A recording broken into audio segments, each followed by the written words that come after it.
नमस्कार, स्वागत है आपका राज्यसभा टीवी में। आपके साथ मैं हूं अभिलाषा पाठक। आज बुलेटिन में आपको बता दें, प्रधानमंत्री नरेंद्र मोदी आज संयुक्त राष्ट्र आर्थिक और सामाजिक परिषद की उच्च स्तरीय बैठक के समापन सत्र को 8:30 बजे वर्चुअली संबोधित करेंगे, जिसका सीधा प्रसारण हम आपको दिखाएंगे। साथ ही देश में कोरोना संक्रमण के मामले 10 लाख के पार पहुंच गए हैं, लेकिन वैक्सीन को लेकर कई सकारात्मक खबरें आ रही हैं, जो हम आपको बुलेटिन में दिखाएंगे। साथ ही आपको बता दें कि रक्षा मंत्री राजनाथ सिंह ने आज जम्मू कश्मीर और लद्दाख का दौरा किया, जहां से उन्होंने चीन को कड़ा संदेश दिया है। आज आपको ये भी बताएंगे कि राज्यसभा के नवनिर्वाचित सदस्यों को 22 जुलाई को शपथ दिलाई जाएगी। इसके अलावा कोविड-19 को लेकर देश में राज्यभर और दुनिया में क्या स्थिति है, इस पर भी नजर डालेंगे। तो आइए शुरुआत करते हैं अहम खबर के साथ।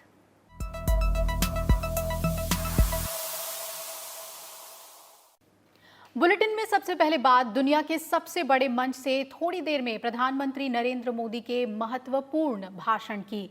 कोविड-19 महामारी से जूझ रही दुनिया इस मुश्किल समय में भारत के बेहतर प्रयासों की और अच्छी उम्मीद से देख रही है। प्रधानमंत्री नरेंद्र मोदी अब से कुछ देर में संयुक्त राष्ट्र आर्थिक और सामाजिक परिषद की उच्च स्तरीय बैठक के समापन सत्र को वर्चुअली संबोधित करेंगे। इस बारे में प्रधानमंत्री ने ट्वीट कर कहा कि इस वर्ष जब संयुक्त राष्ट्र की 75वीं वर्षगांठ मनाई जा रही है, ऐसे में कोविड-19 के बाद बहुपक्षवाद विषय सहित विभिन्न मुद्दों पर बात होगी। न्यूयॉर्क स्थित संयुक्त राष्ट्र मुख्यालय में आयोजित सत्र में प्रधानमंत्री नरेंद्र मोदी, नॉर्वे के प्रधानमंत्री और संयुक्त राष्ट्र के महासचिव एंटोनियो गुटेरेस के साथ मुख्य वक्ता के तौर पर शामिल होंगे। इस वर्ष के सत्र का विषय है कोविड-19 के बाद बहुपक्षवाद। 75वीं वर्षगांठ पर हमें किस तरह के संयुक्त राष्ट्र की आवश्यकता है। भारत शुरू से ही सुरक्षा परिषद में सुधार के साथ ही बहुपक्षवाद का समर्थक रहा है। ऐसे में कोरोना महामारी की वजह से बदले हुए हालात में हो रहे इस आयोजन का विषय भारत की प्राथमिकताओं से मेल खाता है। भारत के लिए इस आयोजन का विशेष महत्व है। भारत की सुरक्षा परिषद में जीत के बाद संयुक्त राष्ट्र में प्रधानमंत्री नरेंद्र मोदी का ये पहला भाषण होगा।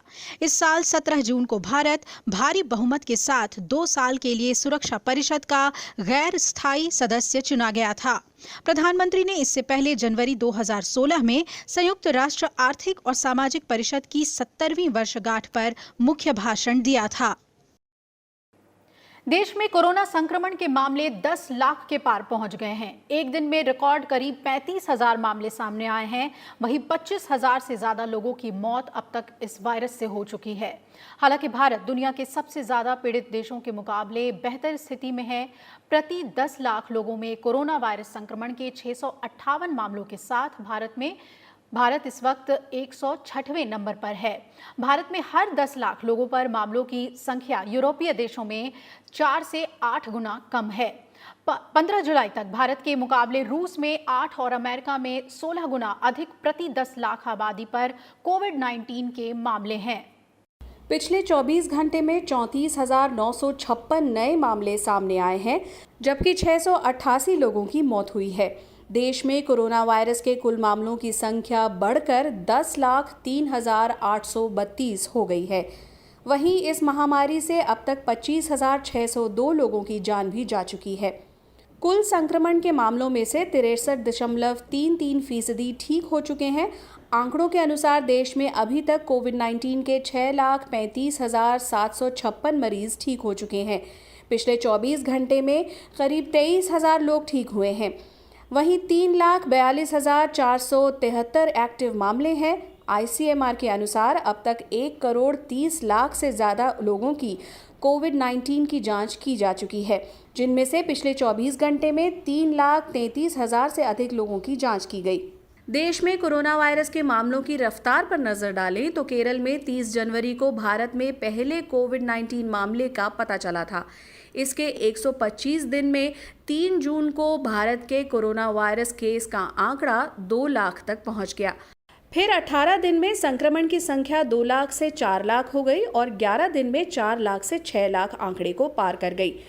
6 लाख पहुंचने में 154 दिन का समय लगा है। वहीं 6 से 8 लाख कोरोना के केस पहुंचने में 9 दिन का समय लगा है। 163 दिन में 8 लाख के पार पहुंच गया, यानी कुल 163 दिन में 8 लाख के पार पहुंच गया। 10 लाख केस पहुंचने में 169 दिन का समय लगा। देश में भले कोरोना के मामले लगातार बढ़ रहे हों, लेकिन ग्रोथ रेट और मृत्यु दर में लगातार कमी देखने को मिली है। साथ ही रिकवरी रेट में लगातार सुधार दर्ज किया गया है। 2 लाख केस के समय प्रतिदिन औसत 1,20,000 से ज़्यादा टेस्ट हो रहे थे और ग्रोथ रेट 4.5% था, जो 10 लाख होते होते 3.4% पर आ गया। वहीं प्रतिदिन औसत टेस्टिंग बढ़कर 3 लाख के करीब पहुंच गई। कोरोना से मरने वालों की दर भी 2.8% से घटकर 2.5% के करीब आ गई है। 2 लाख केस के समय रिकवरी रेट 48% से ज़्यादा था, जो 10 लाख होते होते 63% से अधिक हो गया। Bureau report, Rajya Sabha TV. देश में कोरोना के मामले 10 लाख के पार हो गए हैं। क्षेत्रवार बात करें तो सबसे अधिक 3.5 लाख से ज्यादा मामले पश्चिमी राज्यों से आए हैं। इनमें महाराष्ट्र, गुजरात शामिल है। वहीं दक्षिण राज्यों में तमिलनाडु, कर्नाटक और केरल में सबसे ज्यादा कोरोना के मामले सामने आए हैं। वहीं उत्तरी इलाकों में दिल्ली और उत्तर प्रदेश में कोरोना के केस अधिक पहचान में आए हैं। कोरोना के मामलों को क्षेत्रवार के हिसाब से देखें तो उत्तरी राज्यों में 2 लाख से ज्यादा मामले सामने आए हैं। इसमें दिल्ली में सबसे ज्यादा 1,18,000 से ज्यादा केस आए हैं और 5,000 से ज्यादा मौत हुई है। यहाँ रिकवरी रेट 82.34% है और मृत्यु दर 4.58% है। इसके बाद उत्तर प्रदेश में 43,000 से ज्यादा मामले आए हैं। यहाँ 1,000 से ज्यादा लोगों की मौत हुई है। प्रदेश में रिकवरी रेट 61.40% है। पूर्वी राज्यों में पश्चिम बंगाल में सबसे ज्यादा 36,000 से ज्यादा मामले सामने आए। 1,000 से ज्यादा लोगों की मौत हुई है। रिकवरी रेट 59% से ऊपर है। इसके बाद बिहार में 21,000 से ज्यादा मामले आए हैं। रिकवरी रेट 64% से ज्यादा है। पूर्वोत्तर क्षेत्र में कोरोना के 26,000 से ज्यादा मामले सामने आए हैं। असम में 19,000 से ज्यादा केस दर्ज किए गए हैं। यहाँ रिकवरी रेट 65.24% से ज्यादा है और मृत्यु दर 0.5% से भी कम है। वहीं त्रिपुरा में 2,000 से ज्यादा मामले सामने आए हैं। यहाँ रिकवरी रेट 70% से ज्यादा है। देश में सबसे ज्यादा केस पश्चिमी इलाकों से सामने आए हैं। पश्चिमी क्षेत्र में 3,60,000 से ज्यादा कोरोना के मामले सामने आए हैं। अकेले महाराष्ट्र में 2,84,000 से ज्यादा कोरोना के संक्रमण की पहचान हुई है और 11,000 से ज्यादा लोगों की जान गई है। यहाँ रिकवरी रेट 55.62% और मृत्यु दर 4% के करीब है। वहीं गुजरात में 45,000 से ज्यादा कोरोना के केस आए हैं। 2,000 से ज्यादा लोगों की मौत हुई है। गुजरात में रिकवरी रेट 70% से ज्यादा है। देश में मध्य इलाकों में 25,000 से ज्यादा कोरोना के मामले सामने आए हैं। मध्य प्रदेश में कोरोना के 20,000 से ज्यादा केस दर्ज हुए हैं। 600 से ज्यादा लोगों की मौत हुई है। रिकवरी रेट 70% के करीब है। छत्तीसगढ़ में 4,000 से ज्यादा मामले सामने आए हैं। यहाँ रिकवरी रेट 73% के करीब है। दक्षिण राज्यों में करीब 3 लाख मामले सामने आए हैं। इनमें तमिलनाडु में सबसे ज्यादा मामले सामने आए हैं। यहाँ 1.5 लाख से ज्यादा मामले सामने आए और 2,000 से ज्यादा लोगों की कोरोना से मौत हुई। रिकवरी रेट 68% से ज्यादा है। कर्नाटक में 50,000 से ज्यादा केस सामने आए। 1,000 से ज्यादा लोगों की मौत कोरोना से हुई और राज्य में रिकवरी रेट भी 38% है। Bureau report, Rajya Sabha TV. Corona virus महामारी ने पूरी दुनिया को अपने चपेट में ले लिया है और भारत भी इससे अछूता नहीं है। देश में कोरोना संक्रमण का आंकड़ा 10 लाख के पार पहुंच चुका है। आइए आंकड़ों के जरिए देखते हैं कि भारत कोविड-19 के खिलाफ कैसे जीत की तरफ बढ़ रहा है और कैसे हम दुनिया के अन्य देशों के मुकाबले बेहतर स्थिति में हैं। एक रिपोर्ट। भारत में कोरोना महामारी संक्रमण के अब तक 10 लाख से ज्यादा केस हो चुके हैं। दुनिया में 10 लाख से ज्यादा केस 3 देशों में हैं और भारत भी इनमें शामिल है। हालांकि जनसंख्या के लिहाज से देखें तो दुनिया में प्रति 10 लाख आबादी पर जहां मौत का औसत आंकड़ा 73 है, वहीं भारत में ये 17.2 है। यानी दुनिया के मुकाबले भारत ने कोविड-19 का मुकाबला बेहतर ढंग से किया है। केंद्रीय स्वास्थ्य मंत्रालय के मुताबिक कोरोना वायरस से होने वाली मौत का आंकड़ा अन्य देशों की तुलना में काफी कम है। ब्रिटेन में प्रति 10 लाख लोगों में 660, स्पेन में 607, अमेरिका में 406, ब्राजील में 336 और मैक्सिको में 269 लोगों की मौत हो चुकी है, जबकि भारत में यह आंकड़ा सिर्फ 17.2 का है। वहीं कोरोना संक्रमित मरीजों की संख्या की बात करें तो यहां भी भारत की स्थिति दूसरे देशों से बेहतर है। अमेरिका में प्रति 10 लाख की आबादी पर 10,896 केस है, जबकि दक्षिणी अमेरिकी देश पेरू में 10,507 केस और ब्राजील में 9,534 केस हैं। उधर रूस में प्रति 10 लाख की आबादी पर संक्रमण के 5,206 मामले हैं। जबकि भारत के आंकड़ों पर नजर डालें तो देश में प्रति 10 लाख की आबादी पर अभी तक 735 केस सामने आए हैं। इन तमाम आंकड़ों से साफ है कि कोविड-19 के खिलाफ जंग में भारत कई विकसित और विकासशील देशों की तुलना में अपनी लड़ाई बेहतर तरीके से लड़ने में कामयाब रहा है। Bureau report, Rajya Sabha TV.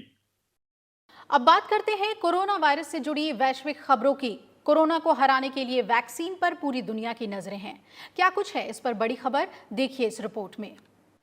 पिछले कुछ दिनों में कोरोना महामारी को मात देने की उम्मीदें बढ़ गई हैं।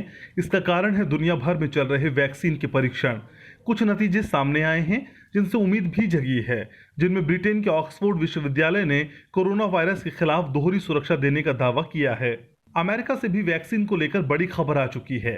अमेरिका की बायोटेक कंपनी मॉडर्ना वैक्सीन की फाइनल टेस्टिंग इसी महीने 27 तारीख को शुरू होगी। ये टेस्टिंग 87 जगहों पर होगी। वहीं रूस इस वर्ष घरेलू स्तर पर प्रायोगिक कोरोना वैक्सीन की 3 करोड़ खुराक का उत्पादन करने की योजना बना रहा है, जिसमें 1 करोड़ 70 लाख विदेशों में निर्माण करने की क्षमता है। भारत में ICMR और भारत बायोटेक की ओर से तैयार वैक्सीन कोवैक्सीन का ह्यूमन ट्रायल शुरू हो चुका है। भारतीय फार्मा कंपनी जॉयडस कैडिला ने अपने कोविड-19 वैक्सीन का ह्यूमन ट्रायल शुरू कर दिया है। कंपनी ने बताया कि वैक्सीन जायकोवीडी की ह्यूमन ट्रायल में ये जांचा जाएगा कि वैक्सीन कितनी सुरक्षित है। ट्रायल के दौरान वैक्सीन की इम्यूनोजेनिसिटी को भी परखा जाएगा। वहीं चीन की दवा कंपनी सिनोफार्म ने अबू धाबी में अपनी वैक्सीन के तीसरे चरण का ट्रायल शुरू कर दिया है। Bureau report, Rajya Sabha TV. Corona महामारी और लॉकडाउन के चलते बुरी तरह प्रभावित हुई अंतर्राष्ट्रीय उड़ान सेवाओं को धीरे धीरे सीमित संख्या में फिर से बहाल किया जा रहा है। केंद्र सरकार ने फ्रांस और अमेरिका के लिए अंतर्राष्ट्रीय विमान सेवाओं को शुरू करने की इजाजत दे दी है। जर्मनी और ब्रिटेन के लिए भी जल्द ही उड़ान सेवाओं की शुरुआत हो सकती है। अंतर्राष्ट्रीय उड़ान सेवाओं की शुरुआत करने के लिए भारत का अमेरिका के साथ द्विपक्षीय आधार पर सीमित संख्या में विमान सेवाओं के लिए समझौता हुआ है। अमेरिका की यूनाइटेड एयरलाइंस आज से 31 जुलाई तक कुल 18 उड़ानें संचालित करेगी, जबकि एयर फ्रांस कल से यानी 18 जुलाई से 1 अगस्त तक पेरिस से दिल्ली, मुंबई, बेंगलुरु के लिए विमान सेवा चलाएगी। The whole idea of a bubble is that you are at a stage short of normal civil aviation operation. Like normal civil aviation operations, as I keep repeating, will depend on the behavior of the virus. It depends on how many of your own cities are willing to take what number of aircraft. It also depends on demand and supply. Travel bubble या फिर air bubble दो देशों के बीच हवाई सेवा के लिए खास तौर पर बनाया गया एयर कॉरिडोर होता है, जिसमें दोनों देशों के बीच समझौते के तहत हवाई यात्रा को मंजूरी दी जाती है। जर्मनी ने भी इसी तरह की विमान सेवाएं संचालित करने के लिए भारत से अनुरोध किया है और इस संबंध में समझौता करीब करीब हो चुका है। Bureau report, Rajya Sabha TV. Rajya Sabha के नवनिर्वाचित सदस्यों को 22 जुलाई को शपथ दिलाई जाएगी। ये पहला मौका होगा जब अंतर सत्र के दौरान शपथ ग्रहण सदन के कक्ष में की जाएगी। आमतौर पर शपथ ग्रहण सत्र के दौरान सदन के अंदर होती है और जब सदन में सत्र नहीं चल रहा हो तब नवनिर्वाचित सदस्यों को सभापति के कक्ष में शपथ दिलाई जाती है। हाल ही में 20 राज्यों से राज्यसभा की 61 सीटों के लिए सदस्य निर्वाचित हुए हैं। संसद की स्थायी समितियों की बैठकें फिर से शुरू हो गई हैं। ऐसे में राज्यसभा के लिए नवनिर्वाचित सदस्यों को इन बैठकों में शामिल होने का जल्द से जल्द मौका मिल सके और सदस्यों की भागीदारी बढ़े, इसके लिए नवनिर्वाचित सदस्यों को 22 जुलाई को शपथ दिलाई जाएगी। नवनिर्वाचित सदस्यों की तरफ से बैठकों में शामिल होने के लिए इच्छा जताए जाने पर राज्यसभा की सभापति एम वेंकैया नायडू ने ये फैसला लिया है। कोरोना संक्रमण की स्थिति के दौरान सोशल डिस्टेंसिंग समेत सुरक्षात्मक उपायों को ध्यान में रखते हुए नवनिर्वाचित सदस्यों को सभापति की तरफ से राज्यसभा की चेंबर में शपथ दिलाई जाएगी। इस दौरान शपथ ग्रहण करने वाले सदस्य की ओर से केवल एक शख्स को साथ आने की अनुमति दी जाएगी और उनके बैठने की व्यवस्था भी राज्यसभा सदन की दीर्घाओं में होगी ताकि सोशल डिस्टेंसिंग बनी रहे। राज्यसभा की दीर्घा में सोशल डिस्टेंसिंग के मानदंड के मुताबिक 67 सदस्यों के बैठने की व्यवस्था की जा सकती है। राज्यसभा में कई सदस्य दोबारा चुनकर आए हैं। इनमें डॉक्टर के केशव राव और तिरुचि सिवा भी शामिल हैं। ये दोनों ही सदस्य संसदीय समितियों के अध्यक्ष भी हैं। लेकिन जब तक ये उच्च सदन की सदस्यता की शपथ नहीं लेते, तब तक संबंधित समिति की बैठक नहीं बुला सकते। नवनिर्वाचित सदस्य भी शपथ ग्रहण किए बिना समितियों की बैठकों में शामिल नहीं हो सकते। राज्यसभा के महासचिव देश दीपक वर्मा ने सभी नवनिर्वाचित सदस्यों को 22 जुलाई को होने वाली शपथ के बारे में लिखित जानकारी दी है। जो सदस्य इस दौरान किसी वजह से शपथ नहीं ले पाते हैं, उन्हें आगामी मानसून सत्र के दौरान शपथ दिलाई जाएगी। इससे पहले कोरोना स्थिति और सदस्यों की चिंता के चलते शपथ ग्रहण कार्यक्रम को स्थगित करना पड़ा था। कृति मिश्रा, राज्यसभा टीवी। और अब बात रक्षा मंत्री राजनाथ सिंह के जम्मू कश्मीर और लद्दाख दौरे की, जहां से उन्होंने चीन को कड़ा संदेश दिया है। रक्षा मंत्री आज सुबह लद्दाख पहुंचकर सीमावर्ती इलाकों का उन्होंने दौरा किया और लुकुंग चौकी पर जाकर भारतीय सेना के जाबाज जवानों को और अधिकारियों से उन्होंने मुलाकात की। उन्होंने भारतीय सेना और भारत तिब्बत सीमा पुलिस के जवानों को भी संबोधित किया। LAC पर तैनात सैनिकों की हौसला अफजाई के लिए रक्षा मंत्री राजनाथ सिंह मिशन बॉर्डर पर हैं। शुक्रवार को रक्षा मंत्री ने लद्दाख पहुंचकर भारतीय सेना की तैयारियों का जायजा लिया। इस दौरान सेना के जवानों ने रक्षा मंत्री के सामने जाबाजी का प्रदर्शन किया। रक्षा मंत्री ने आसमान से जवानों की पैराड्रॉपिंग देखी। उन्होंने खुद अपने हाथों में मशीन गन भी थाम ली। ये संदेश था चीन के लिए, जो अक्सर भारत की सरजमी पर नजर गड़ाए रहता है। राजनाथ सिंह ने कहा कि दुनिया में कोई भी भारत की 1 इंच भी जमीन पर कब्जा नहीं कर सकता। वसुधैव कुटुंबकम का संदेश सारे विश्व को किसी एक देश ने दिया है तो हमारे और आपके देश भारत ने दिया। हम अशांति नहीं चाहते, हम शांति चाहते। हमारा चरित्र रहा है कि हमने दुनिया के किसी भी देश के स्वाभिमान पर चोट पहुंचाने की कभी कोशिश नहीं की। लेकिन यह भी मैं कह देना चाहता हूं 2 टूक शब्दों में, यदि कोई दुनिया की ताकत हमारे स्वाभिमान पर चोट पहुंचाने की कोशिश करेगी तो उसे किसी भी सूरत पे हम बर्दाश्त नहीं करेंगे। उसका हम मुंहतोड़ जवाब देने के लिए भी तैयार रहेंगे। रक्षा मंत्री ने यह भी कहा कि भारत का नेतृत्व पूरी तरह से सशक्त है। देश की सीमाओं की सुरक्षा के लिए कोई कसर नहीं छोड़ी जाएगी। रक्षा मंत्री ने सीमा सुरक्षा में जुटे जवानों के शौर्य की सराहना भी की। भारत का एक सशक्त नेतृत्व है। श्री नरेंद्र मोदी जैसा प्रधानमंत्री हमको मिला है, फैसला लेने वाला प्रधानमंत्री, दृढ़ इच्छा शक्ति का प्रधानमंत्री। हाल में जो कुछ भी हुआ है, भारत और चीन के सेना के जवानों के बीच, मैं कह सकता हूं कि आप लोगों ने केवल भारत की सीमा की सुरक्षा नहीं की है, बल्कि भारत के 130 करोड़ भारतवासियों के सम्मान की आपने सुरक्षा की। रक्षा मंत्री राजनाथ सिंह के साथ chief of defence staff general Bipin Rawat और सेना प्रमुख जनरल मनोज मुकुंद नरवणे भी दौरे पर हैं। रक्षा मंत्री ने करगिल युद्ध के शहीदों को श्रद्धांजलि भी दी। भारत माता की जय। नवविक्रम सिंह, राज्यसभा टीवी। भारत अमेरिका सामरिक ऊर्जा साझेदारी यानी India US strategic energy partnership SEP को लेकर शुक्रवार रात पेट्रोलियम और प्राकृतिक गैस मंत्री धर्मेंद्र प्रधान और अमेरिका के सेक्रेटरी ऑफ एनर्जी डैन ब्राउलेट के बीच बातचीत होगी। ये बैठक इस साल अप्रैल में वॉशिंगटन में होने वाली थी, लेकिन कोविड-19 के चलते अब वर्चुअल माध्यम से होगी। भारत अमेरिका सामरिक ऊर्जा साझेदारी के तहत 4 बिंदुओं पर खास तौर पर जोर दिया जाएगा।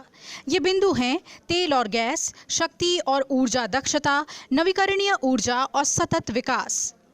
SEP के जरिए भारत और अमेरिका सामूहिक रूप से ऊर्जा सुरक्षा बढ़ाने, सभी प्रकार के ऊर्जा के स्रोतों के इनोवेशन यानी खोज की प्रक्रिया को तेज करने, सामरिक सहयोग को मजबूत करने और उद्योगों की शक्ति और क्षमता के विकास पर काम करेंगे। एसईपी के तहत US India gas task force का भी गठन किया गया था। ये टास्क फोर्स भारत सरकार को आर्थिक विकास में प्राकृतिक गैस की भूमिका बढ़ाने के लिए सुझाव देगी। इससे पहले धर्मेंद्र प्रधान और डैन ब्राउलेट ने बुधवार को यूएस इंडिया बिजनेस काउंसिल को संबोधित किया था। इस दौरान भारतीय पेट्रोलियम मंत्री ने अमेरिकी निवेशकों को भारत में प्राकृतिक गैस के क्षेत्र में निवेश के लिए आमंत्रित किया था। कोविड-19 के बाद की दुनिया बदली हुई होगी और ऐसी नई दुनिया में विकास और समृद्धि के लिए भारत और अमेरिका ने मुक्त व्यापार समझौता करने की इच्छा जाहिर की है। लेकिन इस बड़े कदम से पहले दोनों देश एक सीमित व्यापार समझौता करना चाहते हैं। ये विचार वाणिज्य मंत्री पीयूष गोयल और अमेरिका के secretary of commerce Wilbur Ross के बीच टेलीफोन पर हुई बातचीत के दौरान व्यक्त किए गए। पिछले 2 सालों से अमेरिका भारत का सबसे बड़ा कारोबारी सहयोगी रहा है। साल 2019 में दोनों देशों के बीच 91.98 बिलियन डॉलर्स का कारोबार हुआ, लेकिन इस कारोबारी रिश्ते में अब भी बहुत गुंजाइश है। दोनों देशों के बीच एक व्यापक कारोबारी समझौता दोनों अर्थव्यवस्थाओं के सभी सेक्टरों की सेहत सुधार सकता है। इस मकसद की तरफ कदम बढ़ाते हुए दोनों देशों ने पहले एक सीमित व्यापार समझौते पर हस्ताक्षर करने का मन बनाया है। ये समझौता तो बस शुरुआत होगा। इसके बाद दोनों देश मुक्त व्यापार समझौते पर भी काम करेंगे। वाणिज्य मंत्रालय के मुताबिक द्विपक्षीय व्यापार से संबंधित मुद्दों पर दोनों ही पक्षों ने काफी प्रगति की है। There is a genuine desire amongst both India and the United States to seal a deal for the free trade agreement between the two countries. They had come very close on 2 earlier occasions. Once when Prime Minister Modi went to the United States in September 2019, and the second time it seemed as though Trump may call off his India visit if the deal was not getting signed. But keeping India's largest strategic importance in mind, President Trump came to India that time, though the deal could not be signed. वाणिज्य मंत्रियों की बैठक के बाद दोनों देशों के श्रम मंत्रियों और सामाजिक क्षेत्रों से जुड़े मंत्रालयों के प्रमुखों की बैठक होगी। इन बैठकों में बाल श्रम और समुद्री कछुओं जैसे मसलों पर चर्चा की जाएगी। इसके साथ ही सामाजिक सुरक्षा समग्रता समझौते यानी सोशल सिक्योरिटी टोटलाइजेशन अग्रीमेंट की विसंगतियों को दूर करने पर भी भारत का जोर रहेगा। इसके साथ ही दोनों देश इंटेलेक्चुअल प्रॉपर्टी राइट्स यानी बौद्धिक संपदा अधिकार, सेवा उद्योग, मजदूरों का पलायन और जीएसपी के तहत वरीयता जैसे मुद्दों पर भी विचार करेंगे। भारत और अमेरिका दोनों आरसीईपी में शामिल नहीं हुए, जो हो सकता था कि चीन के नेतृत्व में बना हुआ एक ट्रेड संगठन होता। यह दर्शाता है कि भारत और अमेरिका व्यापार के मामले में, खास करके भौगोलिक व्यापार के मामले में एक तरीके से सोच रहे हैं। और अगर नवंबर में होने वाले अमेरिकी चुनाव के पहले ये हो जाता है कोई भारत के साथ अमेरिका का व्यापारिक समझौता, तो यह डोनाल्ड ट्रंप के लिए एक अच्छी स्थिति हो सकती है, लेकिन भारत के लिए भी एक अच्छी स्थिति होगी, क्योंकि भारत और अमेरिका दोनों साथ मिलकर व्यापार के फ्रंट पे आगे बढ़ना चाहते हैं। राज्यसभा टेलीविज़न के लिए दिल्ली से मैं अखिलेश सुमन। भारत ने पाकिस्तान पर कुलभूषण जाधव के मामले में वादा खिलाफी का आरोप लगाया है। विदेश मंत्रालय के प्रवक्ता अनुराग श्रीवास्तव ने बताया, जब इस्लामाबाद में भारतीय उच्चायोग के काउंसलर अधिकारी गुरुवार को जाधव से मिलने के लिए गए थे, तो भारतीय पक्ष के विरोध के बावजूद पाकिस्तानी अधिकारी डराने धमकाने वाले रवैये के साथ वहां मौजूद थे। एक कैमरे से ये भी स्पष्ट हुआ कि कुलभूषण जाधव के साथ हुई बातचीत रिकॉर्ड की जा रही थी। जाधव खुद तनाव में थे और उन्होंने स्पष्ट रूप से कॉन्सुलर अधिकारियों को संकेत दिए। इन हालातों के बीच बेरोक-टोक बातचीत नहीं हो सकी। भारतीय अधिकारियों के मुताबिक पाकिस्तान की ओर से दिया गया कॉन्सुलर एक्सेस ना तो सार्थक था और ना ही विश्वसनीय। अपना विरोध दर्ज कराने के बाद भारतीय अधिकारी वहां से चले गए। विदेश मंत्रालय के प्रवक्ता ने कहा कि इस मामले में पाकिस्तान का रवैया पूरी तरह असंवेदनशील और बाधा डालने वाला है। इसने 2019 के फैसले को पूरी तरह से लागू करने के आईसीजे को दिए गए आश्वासन का न केवल उल्लंघन किया है, बल्कि अपने स्वयं के अध्यादेश के अनुसार कार्य करने में भी विफल रहा है। विदेश मंत्रालय ने कहा है कि प्रतिबंधों से उत्पन्न कठिनाइयों के बावजूद ईरान में चाबहार बंदरगाह परियोजना में महत्वपूर्ण प्रगति हुई है। विदेश मंत्रालय के प्रवक्ता अनुराग श्रीवास्तव ने कहा कि 2003 में जो समझौता हुआ था उस पर अमल की प्रक्रिया 2016 में प्रधानमंत्री नरेंद्र मोदी की ईरान यात्रा के दौरान शुरू हुई। प्रवक्ता ने बताया कि उसके बाद से एक भारतीय कंपनी 2018 से इस बंदरगाह के परिचालन में लगी है और उसने बंदरगाह पर यातायात में निरंतर बढ़ोतरी की है। उन्होंने बताया कि अफगानिस्तान और मध्य एशिया के लिए चाबहार बंदरगाह का इस्तेमाल बढ़ाने के लिए सक्रिय उपाय किए जा रहे हैं।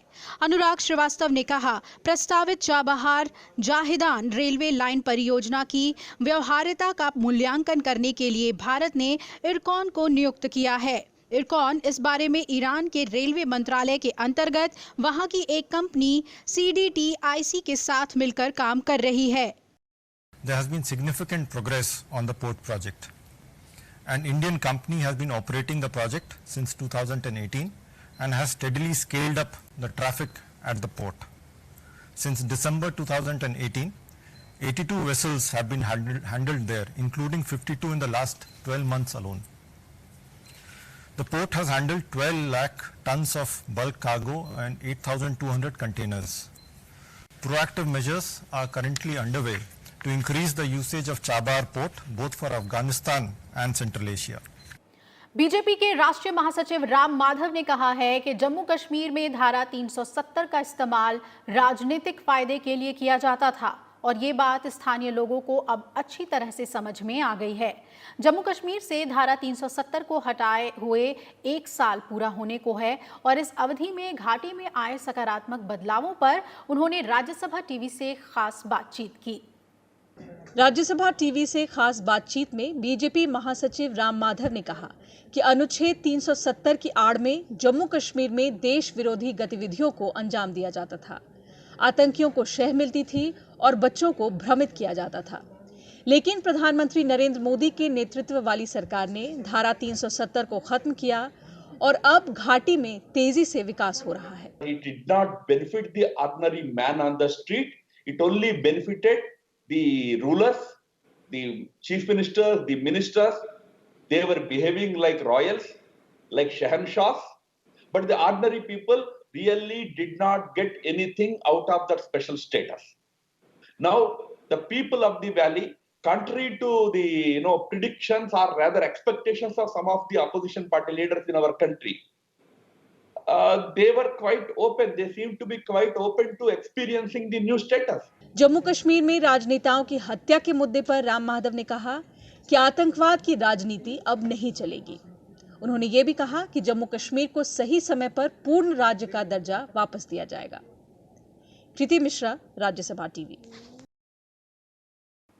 केरल सोना तस्करी मामले में 2 और आरोपियों को गिरफ्तार किया गया है। वहीं मुख्यमंत्री पिनराई विजयन ने पूर्व प्रधान सचिव एम शिवशंकर को निलंबित कर दिया है।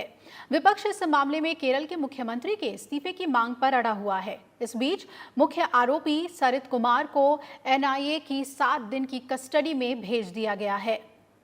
केरल सोना तस्करी मामले में कस्टम विभाग ने 2 और आरोपियों अबू बकर और अब्दुल हमीद को गिरफ्तार किया है। दोनों आरोपी मल्लपुरम के बताए जा रहे हैं। वहीं इस मामले में मुख्यमंत्री पिनराई विजयन के पूर्व प्रधान सचिव और सूचना एवं प्रौद्योगिकी विभाग के पूर्व सचिव एम शिवशंकर को निलंबित कर दिया गया है। आरोपों की जांच के लिए राज्य के मुख्य सचिव डॉक्टर विश्वास मेहता की अध्यक्षता में गठित 2 सदस्यीय समिति की रिपोर्ट के आधार पर ये कार्रवाई की गई। इसके बाद से मुख्यमंत्री पर सवाल उठने लगे हैं। वहीं कांग्रेस ने मुख्यमंत्री के खिलाफ अविश्वास प्रस्ताव का नोटिस दिया है। केरल में मानसून सत्र 27 जुलाई से शुरू होने जा रहा है। ऐसे में ये सत्र मुख्यमंत्री के लिए मुश्किल भरा हो सकता है। इस मामले के एक प्रमुख गवाह और UAE महावाणिज्य दूतावास के अधिकारी स्वदेश लौट आए हैं। हालांकि विदेश मंत्रालय ने कहा है कि वो मामले की जांच के सिलसिले में UAE के अधिकारियों के संपर्क में हैं। Bureau report, Rajya Sabha TV. और इसी के साथ इस बुलेटिन में फिलहाल इतना ही। थोड़ी देर में प्रधानमंत्री नरेंद्र मोदी संयुक्त राष्ट्र आर्थिक और सामाजिक परिषद के उच्च स्तरीय बैठक में समापन सत्र को वर्चुअली संबोधित करेंगे। आइए हम रुख करते हैं वहां का।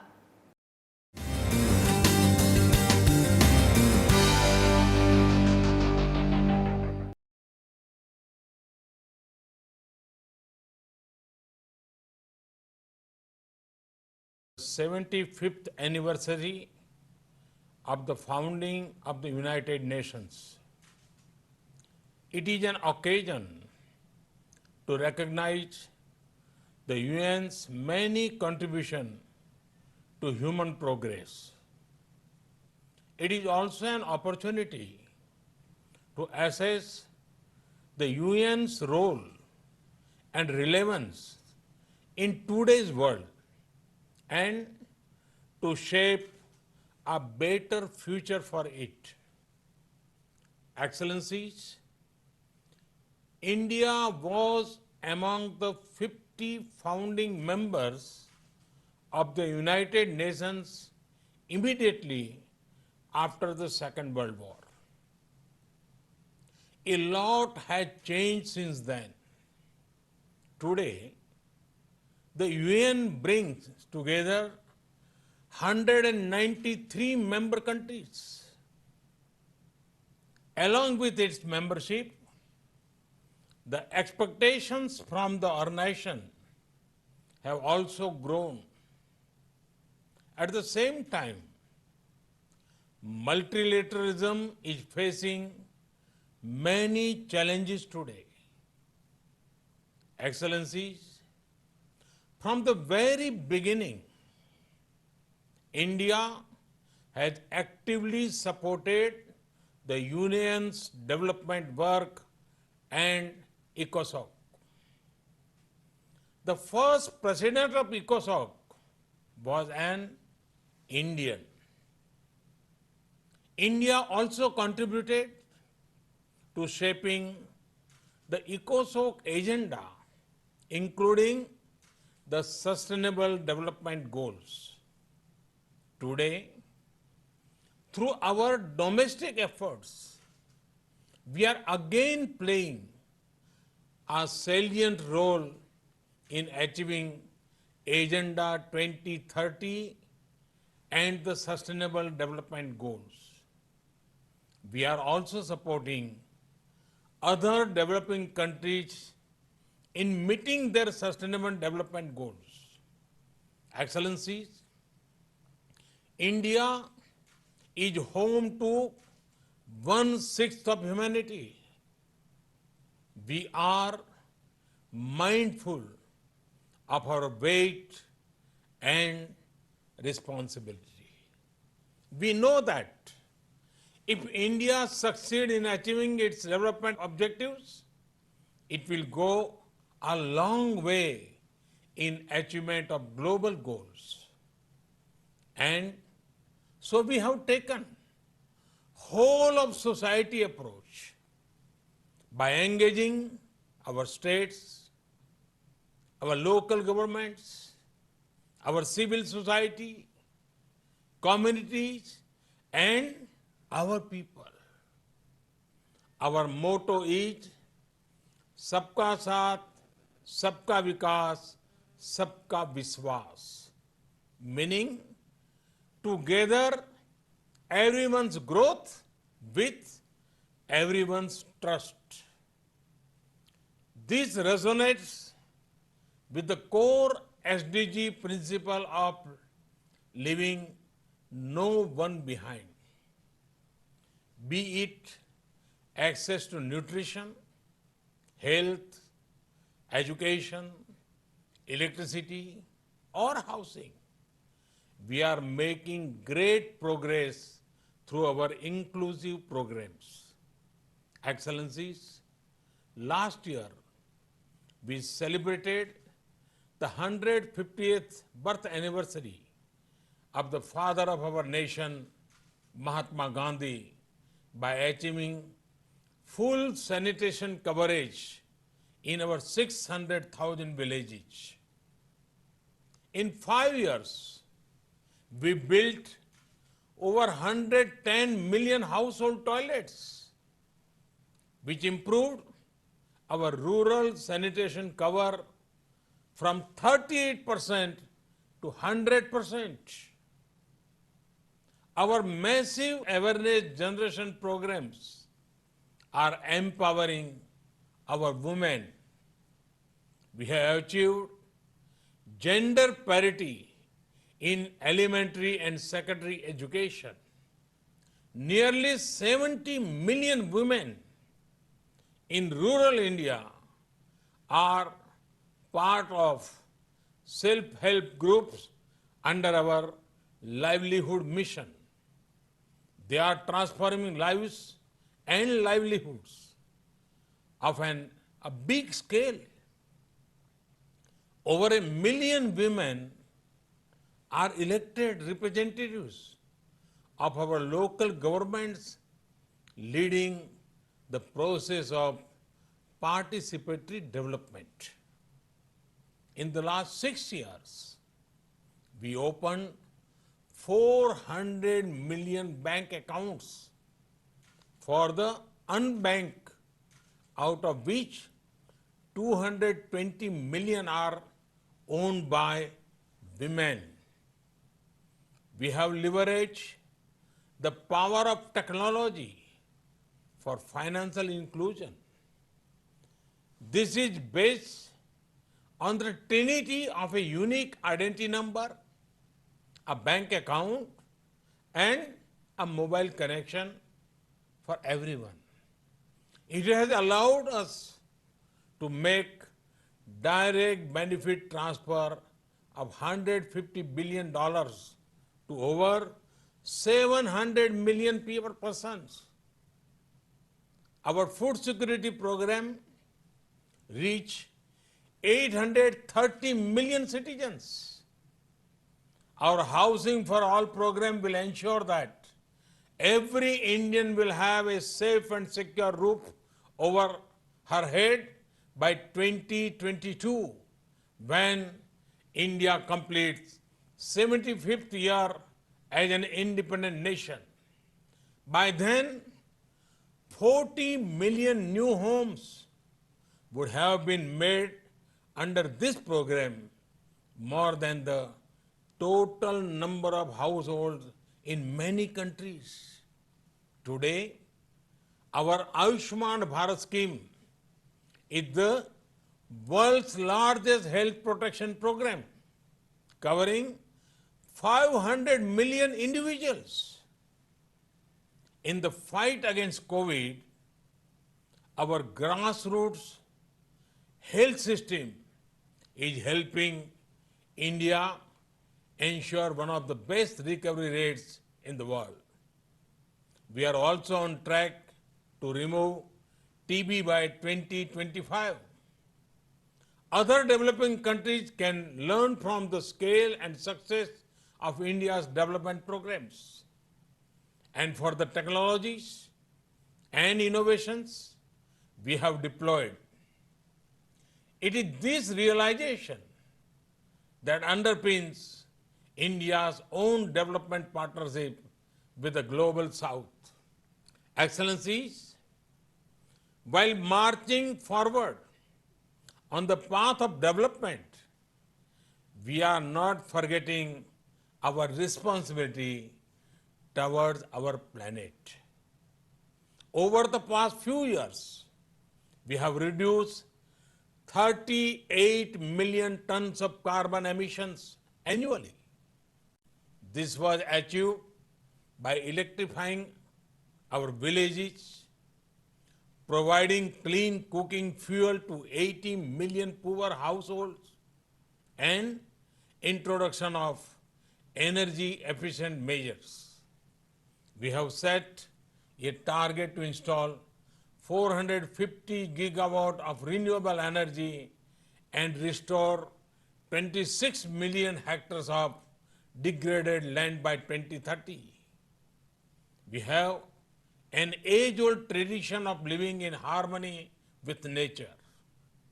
We launched one of the largest campaigns for cleanliness and discourage usage of single-use plastic.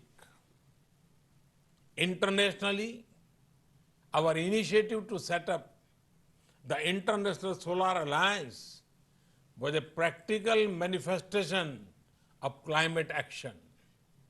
Similarly, the Coalition of Disaster Resilience Infrastructure brings together all relevant stakeholders for a comprehensive approach. We have always prided ourselves as the first responder in our region, a friend in need, be it earthquakes, cyclones, Ebola crises, or any other natural or man-made crisis. India has responded with speed and solidarity. In our joint fight against COVID, we have extended medical and other assistance to over 150 countries. We also helped create a SARC COVID emergency fund in our neighborhood. Excellencies, the COVID-19 pandemic has severely tested the resilience of all nations. In India, we have tried to make the fight against the pandemic a people's movement by combining the efforts of government and civil society. We have given the highest priority to reach benefits to poor households. We have announced a package of more than $300 billion.